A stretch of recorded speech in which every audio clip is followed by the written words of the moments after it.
సొలొమోను రచించిన పరమగీతము 8వ అధ్యాయము 8వ వచనము, మాకొక చిన్న చెల్లెలు కలదు, దానికింకను వయస్సు రాలేదు. వివాహ కాలము వచ్చినప్పుడు మేము దాని విషయమై ఏమి చేయుదుము? మాకొక చిన్న చెల్లెలు ఉంది, కానీ వయసు ఇంకా రాలేదు, పెరుగుదల లేదు, పెళ్లి చేసుకునేటువంటి వయసుకి రాలేదు, కానీ పెళ్లి టైం అయిపోయింది. ఇది బాధతో తెలియచేసేటువంటి మాట. ఈ వచనము భూమి మీద ఉన్న కుమార్తెల కొరకు వ్రాయబడింది కాదు. ఈ వచనము ఎవరి కొరకు వ్రాయబడిందంటే, భూమి మీదున్న క్రైస్తవ సంఘములో క్రీస్తు రక్తముతో కడగబడినటువంటి సంఘములో ఉన్న కొందరిని గూర్చి ఈ వచనం వ్రాయబడింది. మనకి ఇంకా బాగా అర్థం కావాలంటే మత్తయి సువార్త 25వ అధ్యాయములో 10 మంది కన్యకలు ఉన్నారు. అందులో 5గురు బుద్ధి గలవారు, 5గురు బుద్ధి లేనివారు. వారు పెండ్లి కుమారుని కొరకు ఎదురు చూచారు. తీరా పెండ్లి కుమారుడు రాగానే బుద్ధి గలవారు వారు దివిటీలు వెలిగించుకుని వెళ్ళారు, బుద్ధి లేని వారు ఆగిపోయారు. అంటే వీరికి సిద్ధపాటు లేదు. సిద్ధపడిన వారు వెళ్ళారు, సిద్ధపడని వారు ఆగిపోయారు. అలాగే ప్రభునందు ప్రియులారా, పెండ్లి కుమారుడుగా యేసునాథుడు ఆకాశ మండలానికి వస్తున్నారు. 2000 సంవత్సరాల క్రితం ఈ భూమిపైకి యేసుక్రీస్తుగా వచ్చి ఇలా మానవుల మధ్య జీవించి బోధించి అనేక కార్యాలు చేసి సిలువ వేయబడి చనిపోయి సమాధి చేయబడి తిరిగి లేచి పరమునకు వెళ్ళారు. 2000 సంవత్సరాల క్రితం వచ్చారు, మరలా రాబోతున్నారు. మొదటి రాక వచ్చునన్న పదము సిద్ధించెను, ఇదియు సిద్ధించును, యేసు త్వరగా వచ్చును, ఎత్తబడును సంఘము. బైబిలు 2 రాకడల గురించి గట్టిగా శబ్దం చేస్తుంది, బాగా ఊదుతుంది. అదేమిటంటే రాకడ, మొదటి రాకడ, రెండవ రాకడ. మొదటి రాకడ జరిగింది, రెండవ రాకడ జరగబోతుంది. మొదటి రాకడ పాపులను రక్షించడానికి జరిగిన రాకడ, రెండవ రాకడ పరిశుద్ధులను రక్షించడానికి, పరిశుద్ధులను ఈ భూమి మీద నుండి రక్షించడాకంటే. అందుకే రక్షణ 2 రకాలు. ఒకనాడు బాప్తిస్మము ద్వారా రక్షించబడ్డాం పాపముల నుండి, మన పాపముల నుండి విమోచించబడ్డాము, పాపము నుండి తప్పించబడ్డాం. అది మొదటి రక్షణ, అదే బాప్తిస్మం.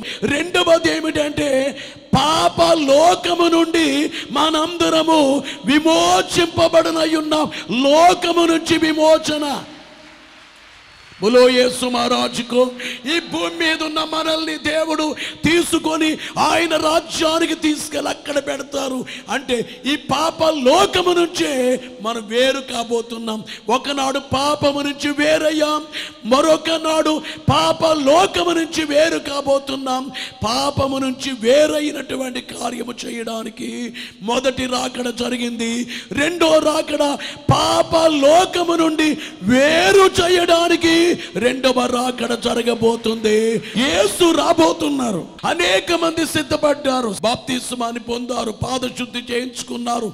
కానీ కొంతమందికి ఇంకా వయసు రాలేదు, అంటే సిద్ధపాటు కలగలేదు. మాకొక చిన్న చెల్లెలు కలదు అంటే సిద్ధపడిన వారు సిద్ధపడని వారు గురించి బాధపడుతున్నారు. ఇందులో అంటే ఏంటి సిద్ధపాటు? స్నానం చేసి మంచి వస్త్రాలు వేసుకుని ముఖానికి పౌడర్ రాసుకుని చెప్పులు వేసుకుని అదేనా సిద్ధపాటు? హెబ్రీ పత్రిక 5వ అధ్యాయం 14వ వచనములో వయస్సు వచ్చిన వారు, ఫుట్నోట్లో వ్రాయబడినటువంటి మాట మనము చూస్తే వయసు వచ్చిన వారంటే రుచి చూచిన వారు. వయసు వచ్చిన వారు అభ్యాసము చేత మేలు కీడులను వివేచించుటకు సాధకము చేయబడిన జ్ఞానేంద్రియములు కలిగి ఉన్నారు కనుక బలమైన ఆహారము వారికే తగును. పరమగీతములో ఉన్న ఆమెకేమో వయసు ఇంకా రాలేదు. ఇక్కడేమో వయసు వచ్చిన వాళ్ళు గూర్చి వ్రాయబడింది. వయసు వచ్చిన వారట జ్ఞానేంద్రియాలు కలిగి ఉన్నారట. అంటే మీలో ఎవరైతే జ్ఞానేంద్రియాలు ఉన్నాయో వారు వయసు వచ్చినట్లు. అంటే మీలో ఎవరైనా కానీ రాకడ మేఘం ఎక్కడానికి నాకు వయసు వచ్చింది, పెండ్లి కుమార్తెగా నాకు వయసు వచ్చింది, యేసు ప్రక్కన కూర్చునే వయసులోకి వచ్చాను అనే మీకు జ్ఞానేంద్రియాలు ఉండాలి. జ్ఞానేంద్రియాలంటే అర్థం ఏంటి? ఇంద్రియములు అనగా లోపల ఉండే అవయవములు. ఏదైతే మెదడుకు వార్త చేరవేస్తాయో వాటి పేరేమిటంటే జ్ఞానేంద్రియాలు.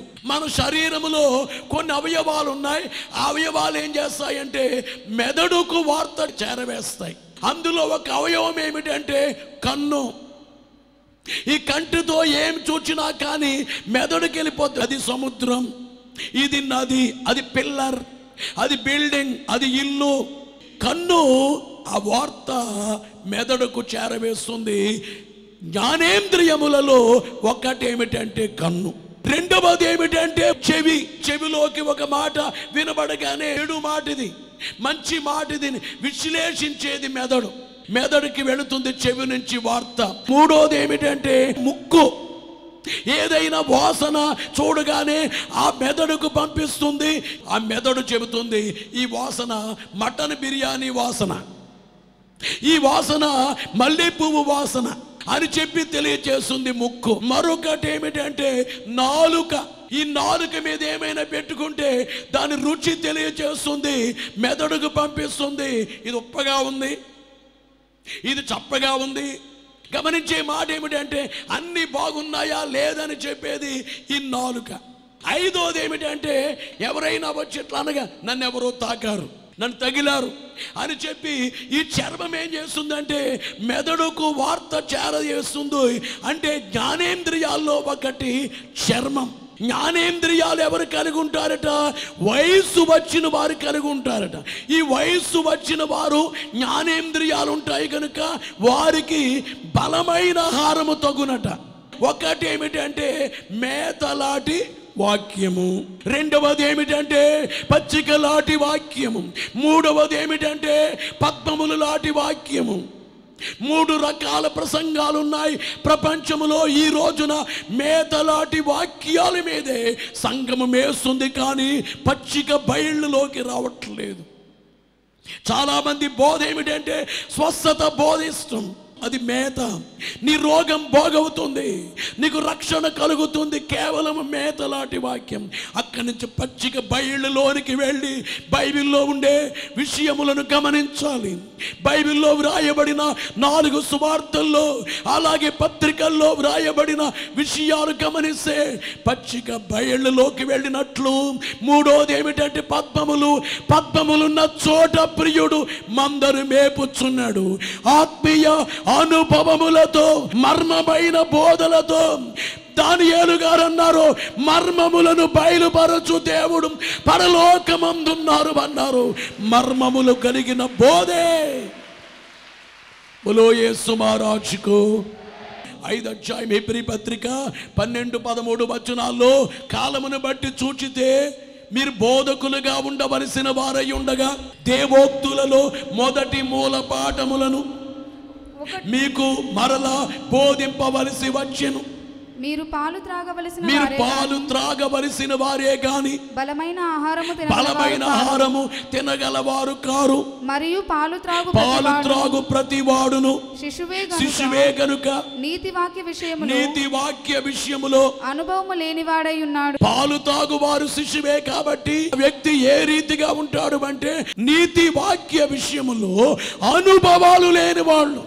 నువ్వు ప్రతి ఆదివారం ఆరాధనకు లేటుగా వస్తున్నావంటే ఇంకా నువ్వు కొత్తగా జన్మించలేదేమో, ఇంకా నీవు సాతాను బంధకాల్లో ఉన్నావేమో, సాతాను ఊరిలో నీవు ఉన్నావేమో, ఇంకా నీకు అర్థం కాలేదు ఈ వచనము చెప్పేది. నీతి వాక్య విషయములో అనుభవం లేని వాళ్ళు ఎవరంటే పాలలాంటి వాక్యం విన్నవాళ్ళు. అందుకే మీలో ఎవరైనా కానయ్యా యేసు ప్రభు నమ్ముకున్న తర్వాత మేము ఇల్లు కట్టుకున్నాం పాస్టర్ గారు, మా పిల్లకి పెళ్లి చేస్తాం పాస్టర్ గారు, మేము యేసు నమ్ముకున్న తర్వాత మాకు ఉద్యోగం వచ్చిందండి, వ్యాపారం పెరిగిందండి అని అనే ఈ సాక్ష్యాలు కరెక్ట్ సాక్ష్యాలు, సంపూర్ణ సాక్ష్యాలు కాదు కాదు కాదు. సాక్ష్యాలు ఎలా ఉండాలంటే, నేను ఆత్మీయంగా బలపడ్డానండి, ఎన్ని శ్రమలు వచ్చినా యేసుని విడిచిపెట్టనండి, ఫలానా వాక్యం నన్ను బాగా బలపరిచింది, అంతేగాని స్వస్థత మీద శరీర మేళ్లను గురించి మాట్లాడుతున్నారంటే వారు అనుభవం లేని వాళ్ళు, వాడు వయసు వచ్చినోడు కాదు. కొరింథీ మొదటి పత్రిక 3వ అధ్యాయం 1వ వచనములో, సహోదరులారా ఆత్మ సంబంధులైన మనుషులతో మాట్లాడినట్లు నేను మీతో మాట్లాడలేకపోతిని, శరీర సంబంధులైన మనుషులేనయు క్రీస్తునందు పసిబిడ్డలే అనియు మీతో మాట్లాడవలసి వచ్చెను. క్రీస్తునందు మీరు ఎలాగున్నారో పసిబిడ్డలాగున్నారు. పసిబిడ్డల్ని మోసం చేసేస్తారు, పసిబిడ్డలు ఏం చెప్తుంది అంటారు. అలాగే కొంతమంది క్రీస్తులో పసిబిడ్డలాంటోళ్ళు ఉంటారు, వాళ్ళు ఈజీగా పడిపోతారు సైతాను శోధించినప్పుడు. ఎందుకంటే వాడికి వాక్యానుభవాలు లేవు, దేవుని వాక్యము లేదు, బలమైన ఆహారం భుజించలేదు. ఇంకా ఈ రోజున అడుగుతున్నాను మిమ్మల్ని, మీలో పసిపిల్లలు ఎంతమంది ఉన్నారు? కొరింథీ మొదటి పత్రిక 14వ అధ్యాయం 20వ వచనములో వ్రాయబడిన మాట మనము చూస్తే, సహోదరులారా మీరు బుద్ధి విషయమై పసిపిల్లలు కాక దుష్టత్వం విషయమై శిశువులుగా ఉండుడి, బుద్ధి విషయమై పెద్దవారులై వినాలి. గమనించే మాట ఏమిటంటే, బుద్ధి విషయములో ఎలాగుండాలంటే పెద్దవారుగా ఉండాలి, దుష్టత్వ విషయములో పసిపిల్లల్లాగా ఉండాలి. పసిపిల్లలకి తెలీదు, తెలియకుండా పడ్డావు పాపములో, మళ్ళా క్షమించమని అడిగావు, తెలియకుండా పడ్డానయ్యా. చిన్న పిల్లలు మోసపోయినట్లు నేను కూడా మోసపోయాను, ఇంకా మోసపోను నేను. గమనించే మాట ఏమిటంటే, బుద్ధి విషయంలో పెద్దవారిగా ఉండాలట. కొంతమంది వయసు పెరుగుద్దు కానీ వాడు బుద్ధి పెరగదు. కొన్ని చోట్ల చూడండి, తల్లేమో కూతురు లేకుంటుంది, కూతురు తల్లి లేకుంటుంది. కూతురు చాలా డిగ్నిఫైడ్గా భక్తిగా ఉంటుంది, తల్లేమో ఇష్టమొచ్చినట్లుగా ఉంటుంది. మీరు మీ పిల్లల కంటే చిన్నోడుగా మీరు ప్రవర్తిస్తున్నారేమో. బుద్ధి కలిగిన వాళ్ళు పెద్దవాళ్ళగా ప్రవర్తించాలి. అయితే జ్ఞానేంద్రియములలో మొట్టమొదటిది ఏమిటంటే కన్నులు. ఇంతకు ముందు నీ కన్నులు ఏం చేశాయి? ఇంతకు ముందు నీ కన్నులు దేనికి వాడబడ్డాయి? బాప్తిస్మాని పొందకమునుపో, రక్షించబడకమునుపో నీవేం చూడాలనిపించేది నీకప్పుడు? హెబ్రీ పత్రిక 11వ అధ్యాయము 27వ వచనములో చూస్తే, విశ్వాసమును బట్టి అతడు అదృశ్యుడైన వానిని చూచుచున్నట్టు స్థిరబుద్ధి గలవాడై రాజాగ్రహమునకు భయపడక. ఇలా వినాలి ప్రియులారా, ఈ వచనములో మోషే గారట విశ్వాసముతో చూస్తున్నాడట. ఏమని? అదృశ్యుడైన వారిని చూస్తున్నాడు.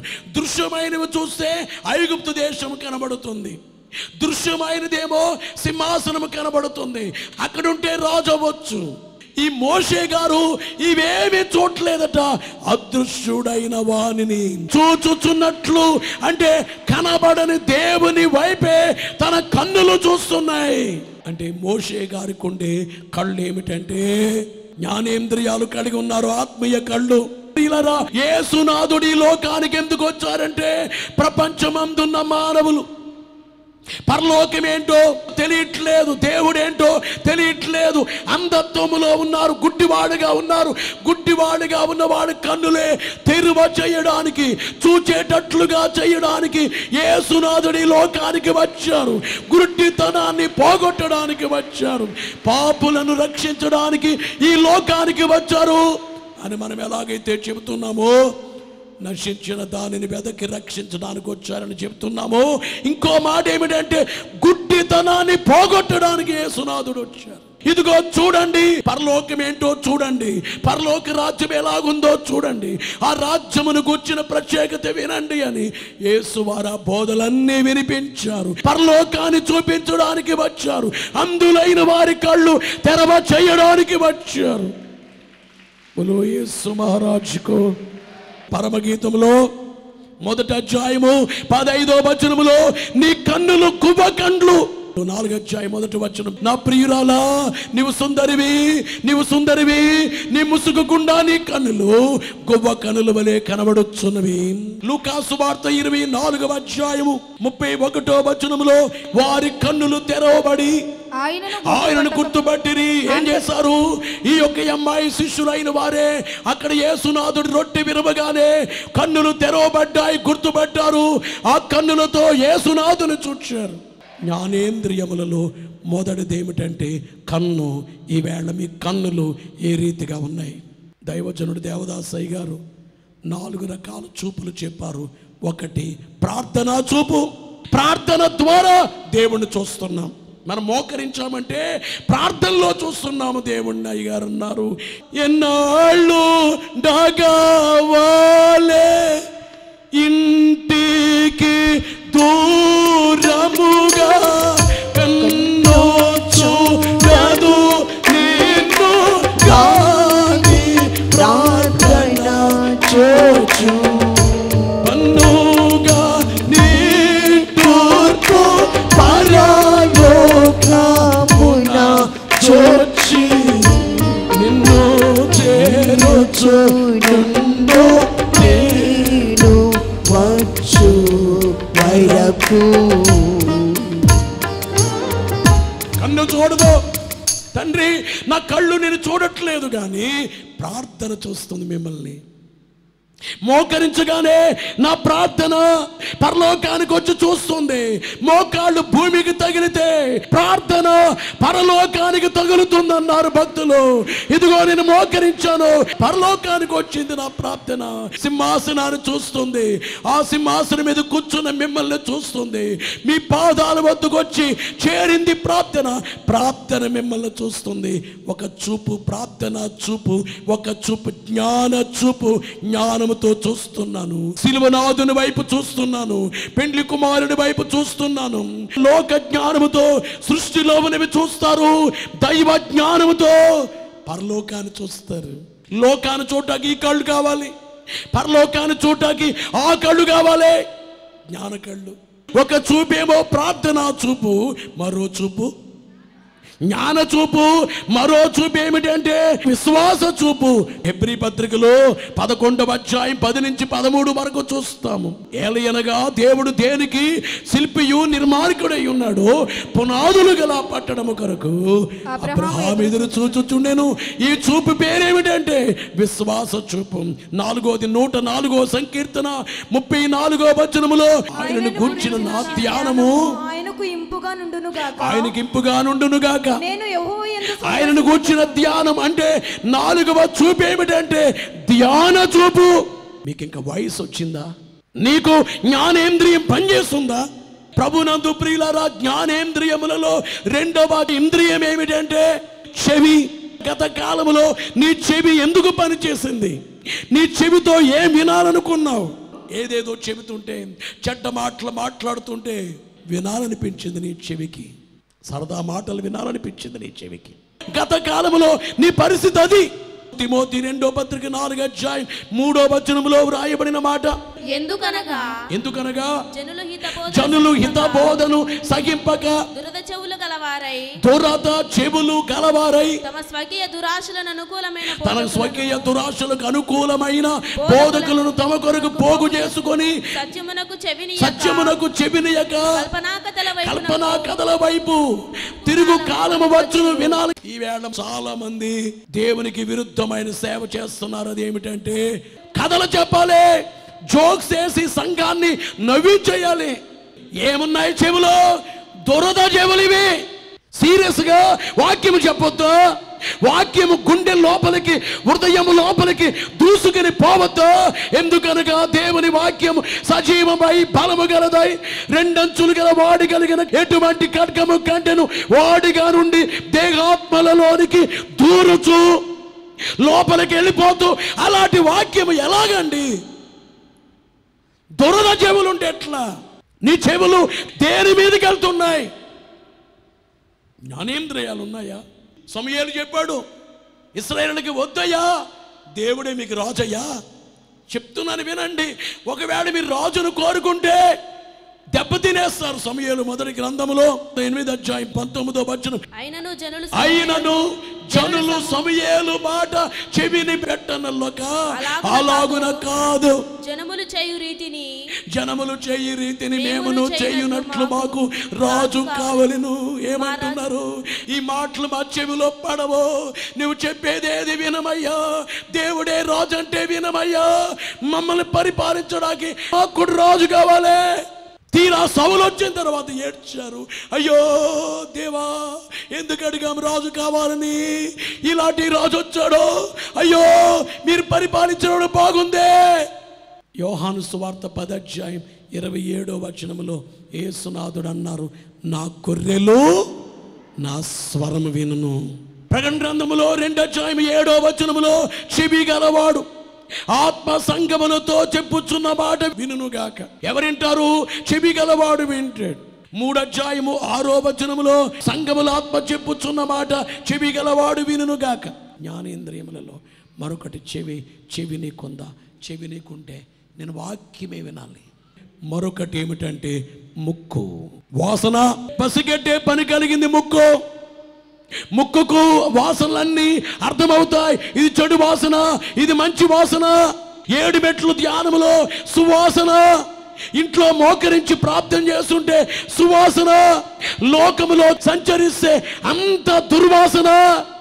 లోకమంతా భయంకరమైన పాపముతో నిండిపోయి కల్మషముతో నిండి దుర్వాసన. బైబిల్ చదువుతుంటే సువాసన, ఏదేదో మొబైల్లో చూస్తుంటే దుర్వాసన. ముక్కు పని చేయాలి. పరమగీతం 7:4 చివరిలో నీ నాసిక దమస్కు దిక్కునకు చూచు లెబానోను శిఖరముతో సమానము. నాసిక అనగా ముక్కు. ఈవేళ నువ్వు వాసన చూచి ఏది ఏమిటనేది గమనించుకోవాలి. ప్రకటన గ్రంథం 2:2 నీ క్రియలు నీ కష్టమును నీ సహనమును నేను ఎరుగుదును. నీవు దుష్టులను సహింపలేవనియు అపోస్తలులు కాకయే తాము అపోస్తలులమని చెప్పుకొని వారిని పరీక్షించి వారు అబద్ధికులని నీవు కనుగొంటి. అందరూ వినాలి. కొంతమంది అపోస్తలులు కాని వాడు వచ్చి చెబుతున్నారు, అపోస్తలులా కాదా నీవు గమనిస్తున్నావు అంటే వాసన చూచే ముక్కు ఉంది నీకు. రోజున యాకోబు వచ్చాడు తండ్రి దగ్గరికి. యాకోబుని వాసన చూస్తున్నాడు తండ్రి. ఆదికాండములు 27:27 అతడు దగ్గరకు వచ్చి అతని ముద్దు పెట్టుకొనెను. అప్పుడు అతడు అతని వస్త్రములను వాసన చూచి అతని దీవించిట్ల నేను, ఇదిగో నా కుమారుని సువాసన యెహోవా దీవించిన చేని సువాసన వలె ఉన్నది. బలో యేసు మహారాజుకో. ఇస్సాకు తన కుమారుణ్ణే వాసన చూస్తే నా కుమారుణ్ణి దేవుడు దీవించేశారు. యెహోవా దీవించిన చేను సువాసన లేకుంది. అంటే దేవుడు దీవించిన వాడికి ఏమొస్తుంది? సువాసన వస్తుంది. 4వది ఏమిటంటే నాలుక. ఈ నాలుక అనబడేటువంటిది రుచి తెలుపుతుంది. వాక్యం యొక్క రుచి. 119 సంకీర్తన 103 నీ వాక్యములు నా జిహ్వకు ఎంతో మధురములు. పేతురు వ్రాసినటువంటి మొదటి పత్రికలో 1:10 మీకు కలుగు కృపను గూర్చి ప్రవచించిన ప్రవక్తలు ఈ రక్షణను గూర్చి పరిశీలించుచు తమయందున్న క్రీస్తు విషయమైన శ్రమలను గూర్చియు వాటి తరువాత కలగబోవు మహిమను గూర్చియు ముందుగా సాక్ష్యం ఇచ్చినప్పుడు ఆత్మ ఏ కాలమున ఎట్టి కాలమును సూచించుచున్నదో దాన్ని విచారించి పరిశోధించారంటే రుచి తెలుసుకున్నారు. హెబ్రీ పత్రిక 6:4 పరలోక సంబంధమైన వరములను రుచి చూచి అనే మాట మనం చూస్తున్నాం. పరలోక సంబంధమైన వరములను రుచి చూచి, మర్మములను రుచి చూచే నాలుక మనకు కావాలి. మొదటి జ్ఞానేంద్రియము కన్ను, 2వ జ్ఞానేంద్రియము చెవి, 3వ జ్ఞానేంద్రియము ముక్కు, 4వ జ్ఞానేంద్రియము నాలుక, 5వ జ్ఞానేంద్రియం ఏమిటంటే చర్మము. పరిశుద్ధాత్మ తాకిడి ఈ చర్మానికి అర్థం కావాలి. ఎంతమంది చర్మమునకు ఏదేదో అర్థమైంది. కొందరు శారీరక పాపాలు చేసి ఆ రీతిగా వారి శరీరాన్ని అపవిత్రపరుచుకుంటున్నారు శరీరేచ్ఛలతో. అయితే ఒకనాడు ఆ రీతిగా ఎంజాయ్ చేసింది ఈ చర్మం. కానీ మోకరించి 120 మంది ప్రార్థన చేస్తే వారిపైకి దేవుని ఆత్మ దిగడం జరిగింది. దేవుని అగ్ని వారి యొక్క దేహం పైకి వచ్చారు. పరిశుద్ధాత్మ అగ్ని వేగముగా వీచు బలమైన గాలి వంటి ఒక ధ్వని అకస్మాత్తుగా వారు కూర్చుండి ఉన్న ఇల్లంతయు నిండెను. మరియు అగ్ని జ్వాలల వంటి నాలుకలు విభాగింపబడి వానిలో ఒక్కొక్కని మీద వ్రాలగా అందరూ పరిశుద్ధాత్మతో నిండిన వారై వారికి వాక్శక్తి అనుగ్రహించిన కొలది అన్య భాషలతో మాటలాడా సాగిరి. రోమాపత్రిక 14:17 పరిశుద్ధాత్మ యందలి ఆనందమునై. పరిశుద్ధాత్మ తాగగానే ఎంత ఆనందమో, గంతులేస ఆనందం. ఈ చర్మానికి ఆత్మ తాగితే, అగ్ని వచ్చి తగిలితే, వేడి గాలి వచ్చి తగిలితే, చల్ల గాలి వలె దేవుని శక్తి వచ్చి తగిలితే, ఈవేళ నేను అడుగుతున్నాను, నీ చర్మమునకు దేవుని ఆత్మ వచ్చి తాకరా? అలాంటి ఆత్మీయమైన అనుభవం నీకుందా?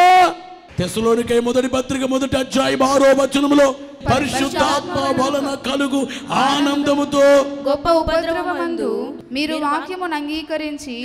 వాక్యమును అంగీకరించి మమ్మును ప్రభువును పోలి నడుచుకున్నవారైతిరి. పరిశుద్ధాత్మ వలన కలుగు ఆనందముతో ఏమీ లేదు, కానీ దేవుని ఆత్మ నాకున్నారు. ఆత్మ ఉన్నవాడు ధైర్యంగా ఉంటారు, బలపరచబడతారు. నాకేమి కొదవ నాదుడు అంటారు. ఆత్మ తాకిడి నీకు జరిగిందా? ఈ జ్ఞానేంద్రియాలు ఎవరైతే కలుగున్నారో వాళ్ళకి పాలలాంటి వాక్యాలు పనిచేయవు. ఒకటి రక్షణ బోధ, పాలలాంటి బోధ. రెండోది రాకడ బోధ, బలమైన హారము లాంటి బోధ. ప్రకటన గ్రంథము యొక్క వివర బోధ, పరమగీతార్థ బోధ, లోకముల చరిత్ర బోధ, మర్మమైన వాక్యముల బోధ, 7 మెట్ల ధ్యానము, దైవ సాన్నిధ్యం, నీతి సూర్యుని కళలద్దు దైవ సాన్నిధ్యం. ఈ బోధల ప్రకారంగా ముందుకు సాగుతూ ఉంటే ఖచ్చితంగా మేఘమెక్కే భాగ్యము కలుగుతుందని ఒప్పుకోక తప్పదు. వయసు వచ్చిన వారికి బలమైన హారము కావాలి వాక్యం. అట్లా మీరు తయారు కండి. సిలువ వేయబడి రక్తము చిందించిన యేసునే నువ్వు చూడు. ఇంతవరకు నీ పసిబిడ్డగా ఉంటే, జ్ఞానేంద్రియాలు లేకపోతే క్షమించమని అడుగు. యేసు సిలువలో నా కోసమే చనిపోయారు, నాలో ఉన్న పాపం కోసం చనిపోయారు అని ఆయన వైపు చూడు. యేసు సమాధి చూడు. సమాధి ఖాళీగా ఉంది. ఇప్పుడు సమాధిలో నుంచి తిరిగి లేచిన కార్యము చూడు. పరమునకు వెళ్ళారు, మరలా వస్తున్నారు. ఎవరి కొరకు వస్తున్నారు? పసివాళ్ళ కొరక, వయసు వచ్చిన వారి కొరక. మాకొక చిన్న చెల్లెలు కలదు, దానికి ఇంకా వయసు రాలేదు. ఆ వయసు రాని చిన్న చెల్లెలు కొరక, వయసు వచ్చిన వారి కొరక. నీకు వయసు వచ్చిందా రాలేదా ఆలోచించు. జ్ఞానేంద్రియాలు కలిగిన వారిగా ఎదుగుదాం.